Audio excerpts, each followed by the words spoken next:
ನೋಡಿ ನಮ್ಮ ಬನ್ ದೋಸೆ ಯಾವ ರೀತಿ ಬಂದಿದೆ ಅಂತ ಹೇಳಿ. ಉಬ್ಬಿ ಬಂದಿದೆ, ಸೇಮ್ ನಮ್ಮ ಬನ್ ಥರನೇ ಕಾಣ್ತಾ ಇದೆ ನೋಡಿ. ಎಷ್ಟು ಸ್ಮೂತ್ ಆಗಿದೆ ನೋಡಿ, ಒಳಗೆಲ್ಲ ಸೇಮ್ ಬನ್ ಥರನೇ ಇದೆ ನೋಡಿ. ನೋಡಿ ದೋಸೆ ಎಷ್ಟು ದಪ್ಪ ಇದೆ ನೋಡಿ. ಫ್ರೆಂಡ್ಸ್, ದೋಸೆಯಲ್ಲಿ ಬೇರೆ ಬೇರೆ ಥರದ ದೋಸೆಯನ್ನು ಮಾಡ್ಬೋದು. ನಾನಿವತ್ತು ನಿಮಗೆ ಬನ್ ದೋಸೆ ಯಾವ ರೀತಿ ಮಾಡೋದು ಅಂತ ಹೇಳಿ ತೋರಿಸಿ ಕೊಡ್ತೇನೆ. ಸೇಮ್ ಬನ್ ಥರನೇ ಇರ್ತದೆ, ಮಕ್ಕಳಿಗಂತೂ ತುಂಬಾ ಇಷ್ಟ ಆಗ್ತದೆ.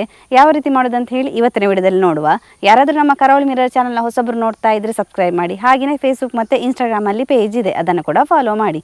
ವಿಡಿಯೋ ಸ್ಟಾರ್ಟ್ ಮಾಡುವ. ನಾನು Asha Udupa Kateel. Welcome back to Karavali mirror. ಇಲ್ಲಿ ನಾನು ಬನ್ ದೋಸೆ ಮಾಡಲಿಕ್ಕೆ ಕೇವಲ 4 ಬಗೆಯ ಸಾಮಗ್ರಿಗಳನ್ನು ತಗೊಂಡಿದ್ದೇನೆ. ನೋಡಿ, ನಾನಿಲ್ಲಿ 1.5 ಲೋಟದಷ್ಟು ದೋಸೆ ಅಕ್ಕಿ, ಹಾಗೆಯೇ 1.5 ಚಮಚದಷ್ಟು ಮೆಂತೆ, ಇಷ್ಟನ್ನು ಹಾಕಿ ಒಂದು 4 ಗಂಟೆಗಳ ಕಾಲ ನೆನೆಸಿಟ್ಟಿದ್ದೇನೆ. ನೋಡಿ ನಂದಾಗಿ ಹೇಗೆ ಆಗಿದೆ ಅಂತ ಹೇಳಿ. ಮೆಂತೆ ಕೂಡ ಚೆನ್ನಾಗಿ ನಂದಿದೆ. ಇನ್ನಿದನ್ನು ಒಂದು ಮಿಕ್ಸಿಗೆ ಹಾಕ್ಕೊಳ್ಳುವ. ನೀರೆಲ್ಲ ತೆಗೆದು ಮಿಕ್ಸಿಗೆ ಹಾಕಬೇಕು. ನಮ್ಮ ಇವತ್ತಿನ ಬನ್ ದೋಸೆ ಉಂಟಲ್ಲ, ನಮ್ಮ ಬಂದ ಸ್ವಲ್ಪ ಗಟ್ಟಿನೇ ಇರಬೇಕು, ತುಂಬ ನೀರಾಗಬಾರ್ದು. ನಾನಿಲ್ಲಿ ಯಾವ ಲೋಟದಲ್ಲಿ ಅಕ್ಕಿಯನ್ನು ತಗೊಂಡಿದ್ದೇವೆ ಅದೇ ಲೋಟದಲ್ಲಿ 1 ಲೋಟ ಫುಲ್ ಆಗುವಷ್ಟು ತೆಂಗಿನ ತುರಿಯನ್ನು ತಗೋತೇನೆ.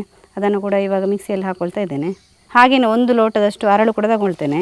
ಹಾಗೆಯೇ 1 ಲೋಟದಷ್ಟು ಅವಲಕ್ಕಿಯನ್ನು ಕೂಡ ಹಾಕುತ್ತೇನೆ. ಇದು ತೆಳು ಅವಲಕ್ಕಿ. ದಪ್ಪ ಅವಲಕ್ಕಿ ಇದ್ದರೆ ಅದನ್ನು ಕೂಡ ಹಾಕೋಬೋದು. ಸ್ವಲ್ಪ ನೆನೆಸಿ ಅದನ್ನು ಕೂಡ ಇವಾಗ ಒಟ್ಟಿಗೆ ಹಾಕೋಬೋದು. ಇಷ್ಟೆಲ್ಲ ಹಾಕೋದ್ರಿಂದ ನಮ್ಮ ದೋಸೆ ಉಂಟಲ್ಲ ತುಂಬ ಸ್ಮೂತಾಗಿ ಬರ್ತದೆ. 1 ಲೋಟ ಆಗುವಷ್ಟು ನೀರನ್ನು ಹಾಕೋತೇನೆ. ತುಂಬ ನೀರು ಬೇಡ, ನಂತರ ನೋಡಿಕೊಂಡು ನೀರು ಹಾಕಿದರೆ ಸಾಕಾಗ್ತದೆ. ಇದನ್ನೀಗ ನುಣ್ಣಗೆ ರುಬ್ಬಿ ತರುವ. ನಾವು ರುಬ್ಬಿದ ಮಿಶ್ರಣ ಉಂಟಲ್ಲ, 1 ರಾತ್ರಿ ಇಡೀ ಹಾಗೆ ಬಿಡಬೇಕು, ಅವಾಗ ಒಳ್ಳೆ ಹುಳಿ ಬರ್ತದೆ. ನೋಡಿ, ಇದು 1 ರಾತ್ರಿ ಇಡೀ ಬಿಟ್ಟಾದ ನಂತರ ಚೆನ್ನಾಗಿ ಹುಳಿ ಬಂದಿದೆ. ನೋಡಿ, ಹುಳಿ ಬಂದು ಯಾವ ರೀತಿ ಆಗಿದೆ. ಸ್ವಲ್ಪ ತಿಕ್ಕಾಗ್ತದೆ ನೋಡಿ. ಚೆನ್ನಾಗಿ ಮಿಕ್ಸ್ ಮಾಡಿಕೊಳ್ಳುವ. ನೋಡಿ, ನಮ್ಮ ಹಿಟ್ಟು ಈ ಹದದಲ್ಲಿರಬೇಕು. ತುಂಬ ಗಟ್ಟಿ ಕೂಡ ಇಲ್ಲ, ತುಂಬ ನೀರು ಕೂಡ ಇಲ್ಲ. ನೋಡಿ, ಸೇಮ್ ನಾವು ಇಡ್ಲಿ ಹಿಟ್ಟಿನ ಹದಕ್ಕೆ ಮಾಡಿಕೊಂಡ್ರೆ ಸಾಕಾಗ್ತದೆ. ಸ್ವಲ್ಪ ಉಪ್ಪನ್ನು ಇವಾಗ ಹಾಕ್ಕೊಳ್ಳುವ. ನಾನು ರಾತ್ರಿ ಹಾಕಿರಲಿಲ್ಲ, ಅದಕ್ಕೆ ಇವಾಗ ಹಾಕ್ಕೊಳ್ತಾ ಇದ್ದೇನೆ. ಚೆನ್ನಾಗಿ ಮಿಕ್ಸ್ ಮಾಡುವ. ಇವಾಗ ಉಂಟಲ್ಲ, ನಮ್ಮ ಹಿಟ್ಟಿಗೊಂದು ಒಳ್ಳೆ ಒಗ್ಗರಣೆ ಕೊಡುವ. ಒಗ್ಗರಣೆ ಕೊಟ್ಟರೆ ಸ್ವಲ್ಪ ಸ್ಪೆಷಲ್ ಆಗ್ತದೆ. ಎಣ್ಣೆದ್ದೆಲ್ಲ ಪರಿಮಳ ಒಳ್ಳೆ ಬರ್ತದೆ ನಮ್ಮ ಹಿಟ್ಟಲ್ಲಿ ಮಿಕ್ಸ್ ಆದಾಗ. ನಾನಿಲ್ಲೊಂದು 2 ಚಮಚದಷ್ಟು ಎಣ್ಣೆ ಇಟ್ಟಿದ್ದೇನೆ. ಅದಕ್ಕೆ 1 ಚಮಚದಷ್ಟು ಸಾಸಿವೆ ಕೂಡ ಹಾಕ್ಕೊಳ್ತಾ ಇದ್ದೇನೆ. ಸಾಸಿವೆ ಸ್ವಲ್ಪ ಸಿಡಿತಿದ್ದಾಗಲೇ ನಾನಿಲ್ಲಿ ಹಸಿಮೆಣಸನ್ನು ಕೂಡ ಹಾಕ್ಕೊಳ್ತಾ ಇದ್ದೇನೆ. ನಾನು 2 ಹಸಿಮೆಣಸನ್ನು ತಗೊಂಡಿದ್ದೇನೆ, ಚಿಕ್ಕದಾಗಿ ಕಟ್ ಮಾಡಿ ತಗೊಂಡಿರೋದು. ಹಾಗೆ ಒಂದು 2 ಎಸಳು ಕರಿಬೇವು, ಅದನ್ನು ಕೂಡ ಚಿಕ್ಕದಾಗಿ ಕಟ್ ಮಾಡಿ ಇಟ್ಕೊಂಡಿದ್ದೆ, ಒಟ್ಟಿಗೆ ಹಾಕ್ಕೊಂಡೆ. ಬಂದಕ್ಕೆ ಹಾಕಿಕೊಳ್ಳುವ.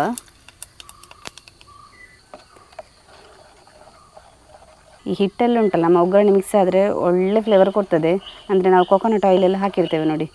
ಇನ್ನು ನಾವು ದೋಸೆಯನ್ನು ಮಾಡಲಿಕ್ಕೆ ಇರೋದು, ನಾನು ಅದಕ್ಕೆ ಬಾಣಲೆಲ್ಲ ಇಟ್ಟಿದ್ದೇನೆ. ಒಂದು ಸ್ವಲ್ಪ ಗುಂಡಿರುವಂಥ ಬಾಣಲೆ ತಗೊಂಡ್ರೆ ಒಳ್ಳೆಯದು. ಸ್ವಲ್ಪ ಬಿಸಿ ಆಗ್ತಿದ್ದ ಹಾಗೆ ಇದಕ್ಕೆ ನಾನು ಸ್ವಲ್ಪ ಎಣ್ಣೆಯನ್ನು ಹಾಕ್ಕೊಳ್ತೇನೆ.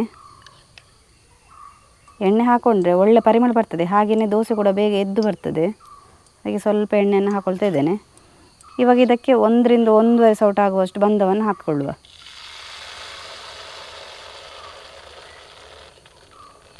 ನಾನು ಸೌಟಿಲ್ಲಿ ಚಿಕ್ಕದಾಗಿರೋದ್ರಿಂದ ನಾನಿಲ್ಲಿ 1.5 ಸೌಟಷ್ಟು ಹಾಕ್ಕೊಳ್ತಾ ಇದ್ದೇನೆ. ಇದನ್ನು ಹಾಗೆ ಮುಚ್ಚಿಡುವ. ಒಂದು 3 ನಿಮಿಷ ಆದರೂ ಚೆನ್ನಾಗಿ ಬೇಯಬೇಕಿದು. ಗ್ಯಾಸನ್ನು ಮೀಡಿಯಂ ಫ್ಲೇಮಲ್ಲಿ ಇಟ್ಕೋಬೇಕು. 2 ರಿಂದ 3 ನಿಮಿಷಗಳ ಕಾಲ ಆದರೂ ಇದನ್ನು ಚೆನ್ನಾಗಿ ಬೇಯಿಸಬೇಕು. ನಾನಿಲ್ಲಿ ಗುಂಡಿ ಬಾಣಲೆಯನ್ನು ತಗೊಂಡಿದ್ದೇನೆ, ನಿಮ್ಮ ಹತ್ರ ಪಾನ್ ಇದ್ದರೆ ಅದರಲ್ಲಿ ಕೂಡ ಮಾಡ್ಕೋಬೋದು. ನೋಡಿ, 3 ನಿಮಿಷಗಳ ಕಾಲ ಚೆನ್ನಾಗಿ ಬೆಂದಾಯಿತು. ಇದನ್ನೇ ತೆಗೆಯುವ. ನೋಡಿ ಹೇಗೆ ಉಬ್ಬಿ ಬಂದಿದೆ ಅಂಥೇಳಿ. ಇದರ ಮೇಲ್ಗಡೆ ಸ್ವಲ್ಪ ಎಣ್ಣೆಯನ್ನು ಹಾಕ್ಕೊಳ್ಳುವ. ಹಾಕಿ ಈ ಥರ ಮಾಡಿಕೊಳ್ಳುವ.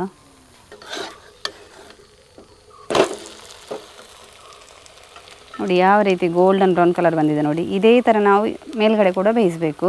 ಒಂದು 3 ನಿಮಿಷಗಳ ಕಾಲ ಚೆನ್ನಾಗಿ ಬೇಯಲಿ.